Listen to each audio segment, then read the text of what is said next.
গোপালগঞ্জের আজকের ঘটনা বলি দেখার পর থেকে I was monitoring it.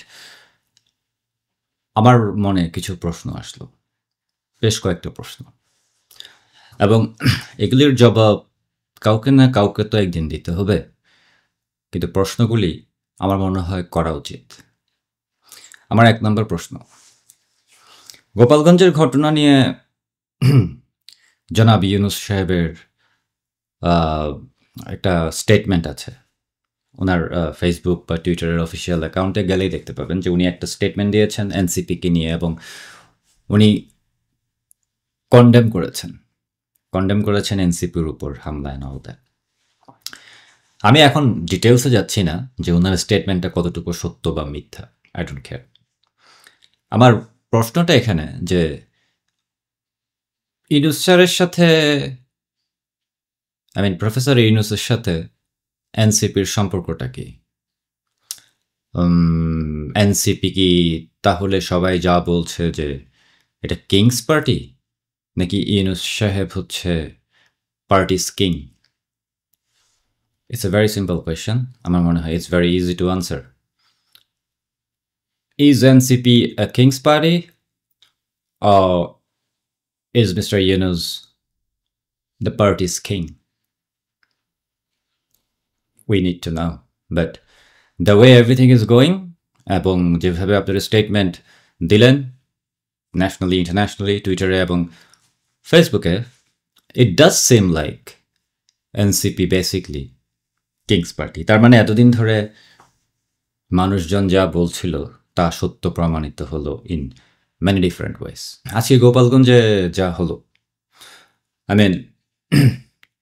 Well, গোপালগঞ্জের মানুষজন দেখলাম সবই করে ফেললো, ঠেকিয়ে ফেললো অ্যান্ড অল দ্যাট, এবং শেষ পর্যন্ত কিংস পার্টির লোকজনকে ট্যাঙ্কে করে গোপালগঞ্জ থেকে বের হতে হলো and all that. I still don't know, it's a developing scene. কিন্তু ওখানে আমি খেয়াল করলাম বেশ কিছু মানুষ মারা গিয়েছে। ফেসবুকে দেখছি, আমার তো আর অন্য কোনোভাবে দেখার উপায় নাই। ফেসবুক, টুইটার, ইউটিউব, বিভিন্ন নিউজে দেখলাম যে অনেক মানুষ মারা গিয়েছে, 4 জন, 5 জন, 6 জন। I don't know the actual numbers হয়তো বাড়তে কমতে পারে, বাট আজকে যারা মারা গিয়েছে তাদের মধ্যে কয়েকটা ভিডিও ক্লিপ, ওয়েল, একটা ভিডিও ক্লিপ যেখানে একজনকে ক্যারি করে নিয়ে যাচ্ছে, আবার কতক্ষণ পর লাথি মারছে। আমি ভিডিওটা দেখাবো না। কতক্ষণ পর লাথি মারছে, আবার আবার টেনে নিয়ে যাচ্ছে, আবার বাড়ি থেকে একজন মানুষ এসে মৃত্যু নিশ্চিত করার জন্য আবার মারছে and all that. That's how the video seems. এই ভিডিওটা আমাকে পাঠিয়েছেন হচ্ছে 2 জন ফরেন কেউ। তারা জিজ্ঞেস করছিল যে এটা কি আজকের ঘটনা কিনা। আমি বললাম যে হ্যাঁ, আজকের ঘটনা। তো এরকম আরও অনেকগুলি ভিডিও এসেছে, এবং কয়েকজন মানুষ যারা মারা গিয়েছে তাদেরও ভিডিও এসেছে। তারা তো যাদের গুলিতে মারা গেছে তারা কি রেসপন্সিবিলিটি নেবে কিনা? কারণ এটা কিন্তু ডেঞ্জারাস, এবং এটা যে কোনো সরকারের জন্যই খুবই ডেঞ্জারাস। এটা যদি এখন ইউনূস গভর্নমেন্টও হয়, এটা খুবই ডেঞ্জারাস। কারণ আমি যতটুকু জানি এটা নিয়ে অনেক বেশি আলোচনা হচ্ছে।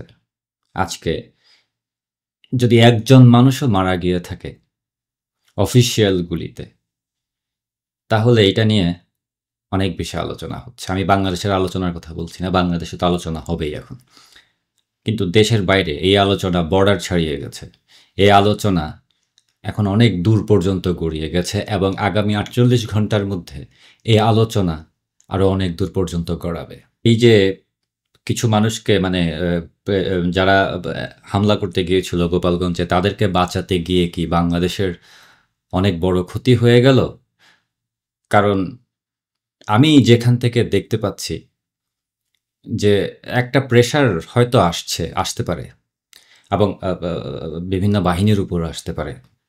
তাদেরকে তো মিসইউজ করা হচ্ছে বা মিসগাইড করা হয়েছে। I don't know the equation about it, but যে মানুষগুলি আজকে মারা গেছেন, সেই মানুষগুলোর এই যে তাদেরকে মেরে ফেলা, এই মানুষগুলির হত্যার জবাব কি কাউকে দিতে হবে না?